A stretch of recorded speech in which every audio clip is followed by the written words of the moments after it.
I had the privilege of going over to Smokestack here in Nashville with Paul Moak, who is just an incredible person, very talented engineer and producer, extremely successful. He has one of the coolest studios I've ever seen here in Nashville. Again, it's called Smokestack. If you haven't checked it out, you should check it out. I actually have a studio tour on it coming out soon, which is going to be amazing. I asked Paul if he would do me the luxury, give me the, if he would, I asked Paul if he would walk me through how he goes about recording drums in his studio using all of the cool gear that he has, because he has a bunch of amazing, rare, expensive, incredible vintage pieces of gear and microphones, and a very unique way of tracking them and routing them, and just a bunch of cool little tricks and hacks that I immediately took away a handful of different things that I personally want to try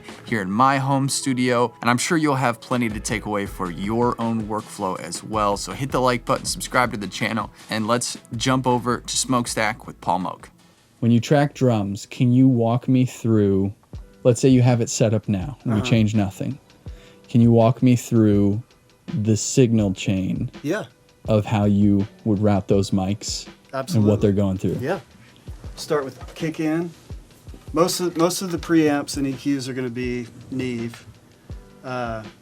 Kick in is the Neve into this side of the DBX 160. Ooh, nice. It's just catching the transients. Yep. We're not really compressing it a lot. Kick out, which is that AKG D36, is going through the other side of it. Okay. And then the sub kick is this weird thing that I kind of came up with over a long period of time, but it goes to this Altec mixer, but we're obviously only using one channel, but I've got the low frequency cranked on it and the high frequency dumped, and it's literally just getting that sub information. Is there compression in that channel?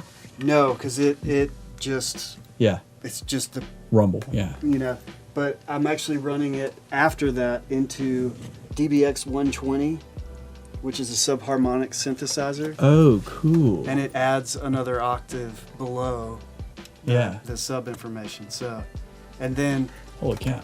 those come up here on small faders on the desk, so you can mix, you know, how much you want of each signal before it goes to tape. Are those going to a bus? Yeah. So you're busing them down to one input? Correct. And that Nice. saves room on the tape machine or Pro Tools or whatever. Yeah. So then you just have two Correct. channels. You have your kick in and then whatever's happening on the outside of the kick. Killer. And then snare top, also 1081. And then I typically have never compressed the snare because I liked, the more you compress the snare, the more hi-hat you get in there. Yeah. But Zach, my engineer, will hit the distressor afterwards. And he knows what he's doing more than I do, so he's able to do it without getting hat in there. I don't know how. Love that. And then that Altec snare mic is going through an Altec tube pre. And Tube then- mic to tube pre. Yeah. Oh, It's super different sound. Yeah. And same thing, those come up, snare 57, snare Altec, to one bus, and that's your snare channel. Okay, so we're at 3 channels. Correct. Then snare bottom, no compression, just, EQ. yeah. And then rack tom, floor tom, 1081. And then those go to this Aphex oral exciter, which I don't really know what it's doing because it gives you cues like big bottom, but it's like partial saturation, part exciter. And this is called Aphex. Yeah, 204, and it's an awesome box. Aural exciter and optical big bottom. I love that. And then cool thing before we move forward with both kick snare and the toms and the overhead is on the desk. You know, you have your kick, snare, toms, overhead, right? Mm-hmm. I bus in the mix world, Mm-hmm. your kick in and kick out down to one track that goes to a transient designer, Oh, nice. and then bring that up in parallel. So in addition to the sound. And so like if you got a mix going and your kick's sitting in the mix, but you need a little bit more, Yeah. you just bump that bad boy and all of a sudden it's overtaking. Are you exaggerating the attack and the release, or are you cutting any of it? No, just exaggerating. Okay, cool. Yeah. And same thing with the snare. So transient design, we have the same setup in the other room. And then your overheads and toms are getting bussed to that API 2500. Oh, okay. And wow, cool. It's coming up in parallel. Whoa. Just a drum bus. That is cool. Yeah. So that really kind of brings out the smack of Yeah, dude. the close mics. Oh, that's awesome. So yeah, overheads like 1081s into the 1178, and then we're into the fun stuff, which is all the room mics. And when you're tracking with the 1178 on overheads, you gotta be careful, right? Yes, it's same thing as the 160s. We're just catching the peaks. Yeah. Unless somebody says, "Let's go full." Yeah. Dude, it sounds awesome when you bury the needles. Yeah. But you know, you can pretty much fix anything once it's in the computer except over compressing. Yes. And I only know that from experience. Room mics. We have a couple different sets of room mics, just depending on the song and how big you want it to sound. There's a pair of M49s that were on the floor, kind of pointed down towards the bottom of the kit, and they're real natural room sound. And those are going through the Day Kings, and then we run those through the Fairchild, which that is a drum sound in and of itself. Yeah, just the rooms. And those are like real natural. It'd be the same way I would track strings or whatever. Yeah. And then we get into the funkier stuff. There's a Neumann SM69 that's a stereo mic that's way up high in the room. Yeah. I don't know if you can. Yeah, I kind of see it. See it. That's coming to the Neep sidecar here, and then where does it go from there? So those are channels on there. Yeah, just mic pre and EQ. Okay. And that's going straight to a pair of small faders here. Okay. And then so all the room mics come up here, and same thing as what we were talking about with the snare and the kick. But there's also a pair of Coles that are up against the wall. I saw this. And those are the ones that are getting smashed to bits. Yeah. That is courtesy of the Valley People Dynamite, which is an amazing smash box, if you will. There's a really great plugin of it now, too. I think it's UAD makes it. Does it got the same name?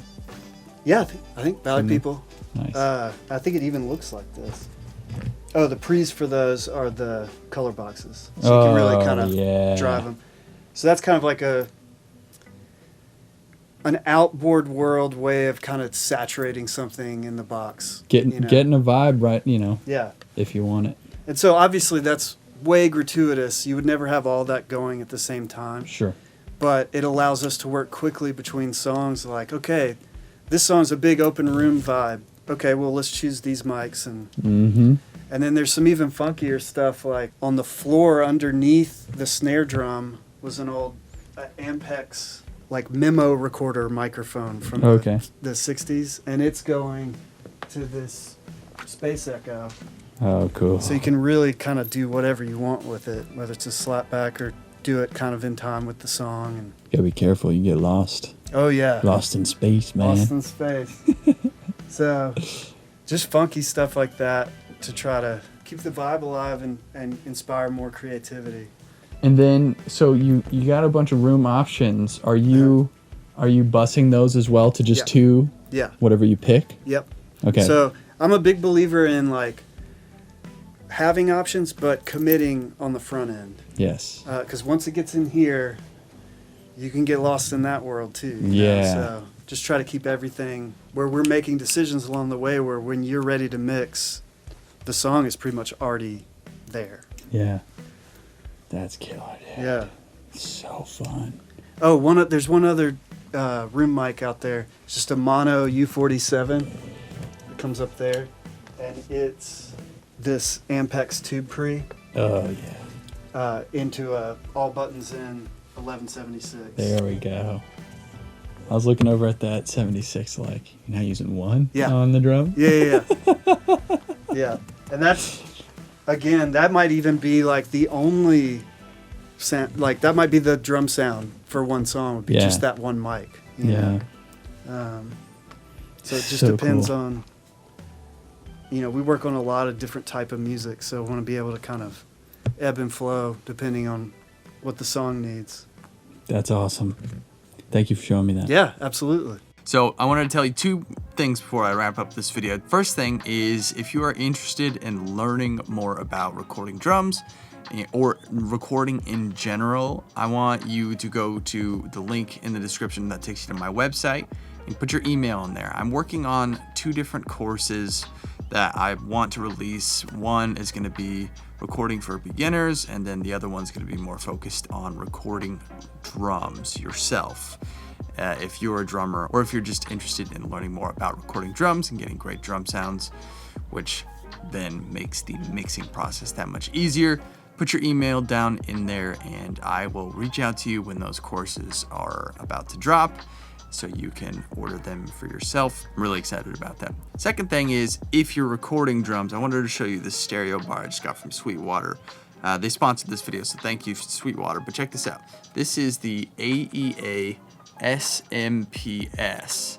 Now, this is like the most intense and useful stereo bar for recording, stereo mic placement. Now, you can see you have like this ruler on it, but check out on the corner here where you place your mic. It actually shows you the degrees all the way around this, so you can see the exact precise measurement of how you place your mic. Also, you can see the exact distance between the mics, so you get a totally equal mic placement depending on where you put it.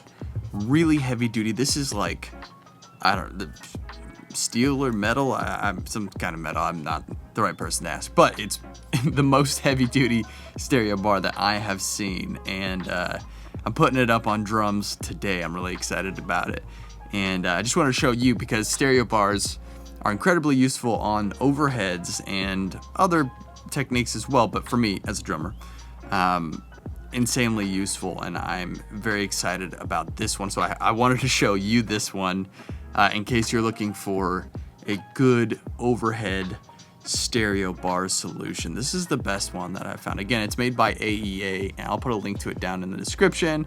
Check it out. It's awesome. And yeah, thanks for watching. Like, subscribe, leave a comment down below, and let me know your favorite part of the video, and I'll see you in the next one.